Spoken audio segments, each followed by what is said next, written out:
Question number 17 of exercise 9.4. Find the equation of a curve passing through the point 0, minus 2. Given that at any point xy on the curve, the product of the slope of the tangent and the y coordinate of the point is equal to the x coordinate of the point. क्या निकालना है? Product of the slope of the tangent. Slope of the tangent dy over dx into y, यानी product of y coordinate equal to the x coordinate. It means it is equal to the x. Okay, तो now p curve है pxy और slope जो होगा वो क्या होगा? dy over dx. अब अकॉर्डिंग टू द क्वेश्चन क्या कह रहा है कि product of the slope of the curve into y coordinate equal to the x coordinate. Now y dot D Y solve करते हैं x dot D X. Integrate both sides.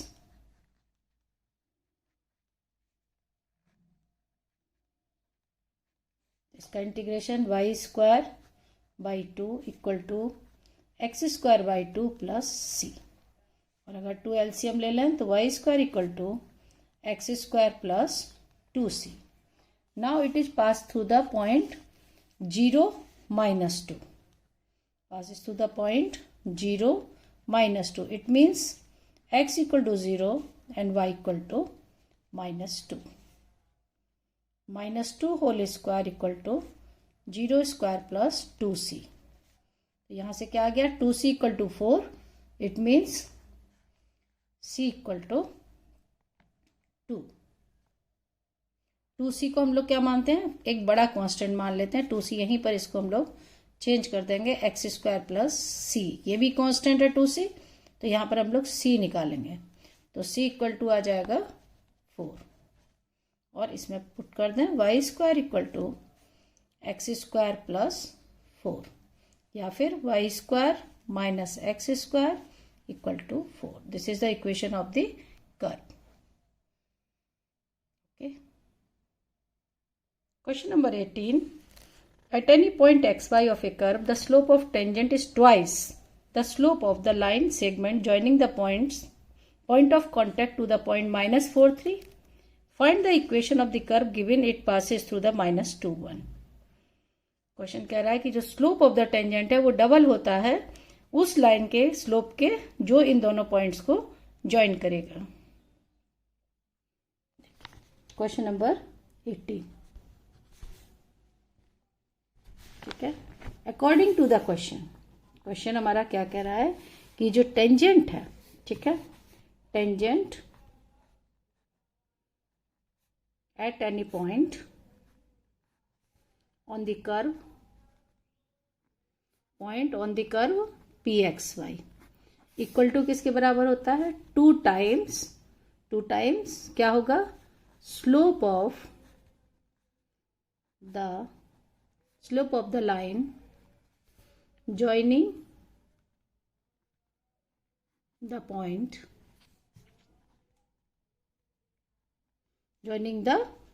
of contact या joining the point of contact वही pxy to the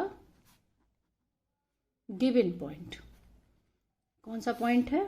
हमारा दिया हुआ है -4 -2 -4 -2. ये इसके डबल होता है उस स्लोप के.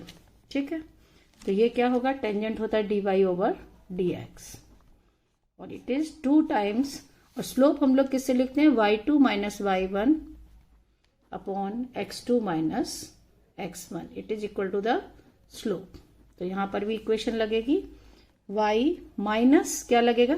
-4 -3 है, 2 नहीं है, -4 -3 -3 अपॉन x -4. इसको सॉल्व करेंगे तो ये आएगा 2 times y plus 3 upon x plus 4. Separate करेंगे टर्म्स तो dy अपॉन y प्लस 3 ये इधर आ जाएगा नीचे और ये आ जाएगा 2 times x plus 4 dot dx. अब integration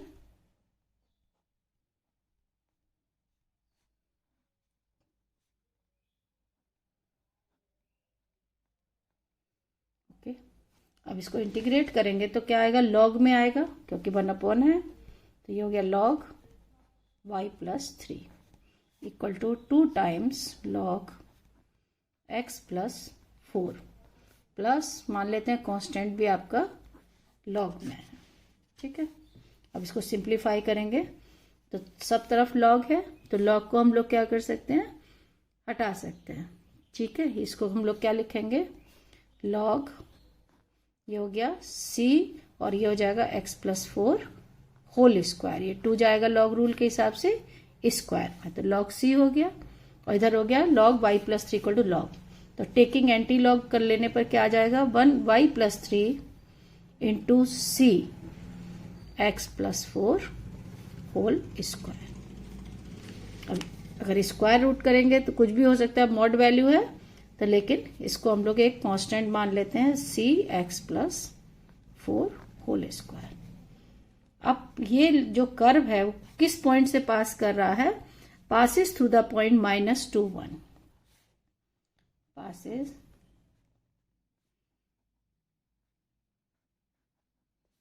through the point -2 1, it means x equal to -2 and y equal to 1, तो c की वैल्यू निकलेगी यहां से, तो ये हो जाएगा 1 + 3, ठीक है, और ये हो गया c -2 + 4 होल स्क्वायर, यानी 2 square 4c equal to 4, c equal to 1।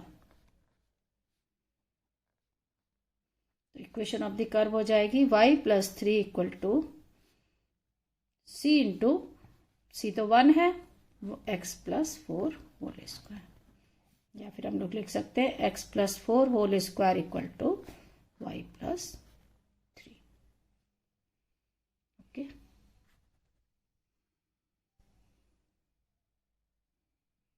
Question number 19.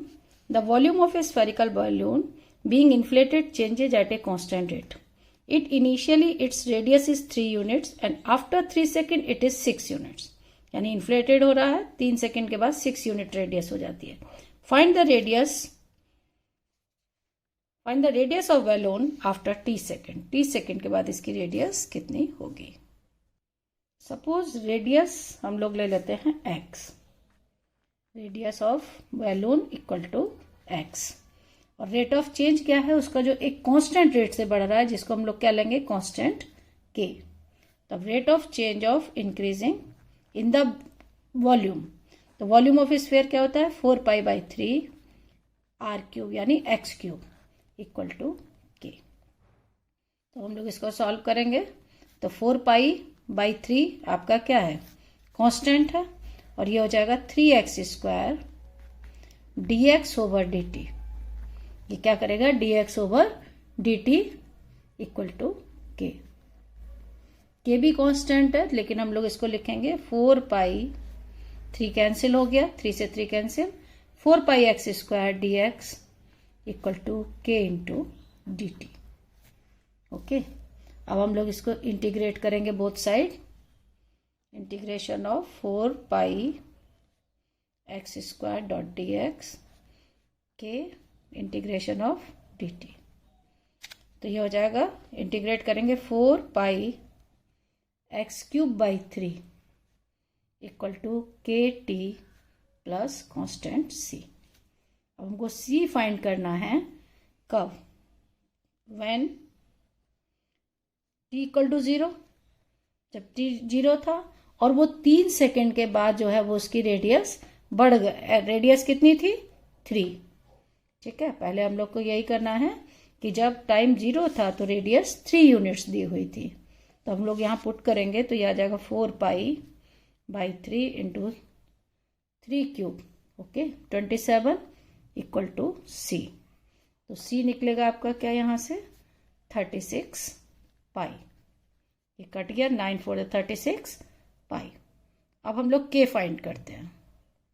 अब टाइम जो था 3 सेकेंड हुआ, 3 सेकेंड के बाद रेडियस क्या हो गई थी, 6 यूनिट्स, तो हम लोग आपको इस इक्वेशन में पुट करेंगे, हम लोग क्या, t = 3 एंड x = 6, तो 4π/3 X cube means 6 cube equal to C कितना था 36 पाई था ना। हमारी इक्वेशन क्या थी 36 पाई प्लस 3k। ओके, क्योंकि 3t इक्वल टू 3 रख दिए हैं। अब यहाँ पर सॉल्व करेंगे और ये कितना आ जाएगा यहाँ पर 3k इक्वल टू, हमको k निकालना है तो इसको सॉल्व करें 216 काटेंगे और ये आएगा पूरा सॉल्व होके 288 पाई माइनस 36 पाई, तो ये निकलेगा 252 पाई, यानी k equal to 84 pi. Okay, तो अब हम लोग इक्वेशन में पुट कर दें इसको 4 pi by 3 x square equal to 84 pi t plus 36 pi. K की वैल्यू और टी की वैल्यू डाल दिया। ठीक है, अब हम लोग इसको अगर पाई कैंसिल करेंगे सब तरफ से तो यहाँ से क्या आएगा x square by 3 x cube by 3 क्योंकि यहाँ से 4 पाई हटा रहे हैं, सब में से डिवाइड कर रहे हैं 4 पाई से। ये हो जाएगा 21 टी और ये हो जाएगा 9।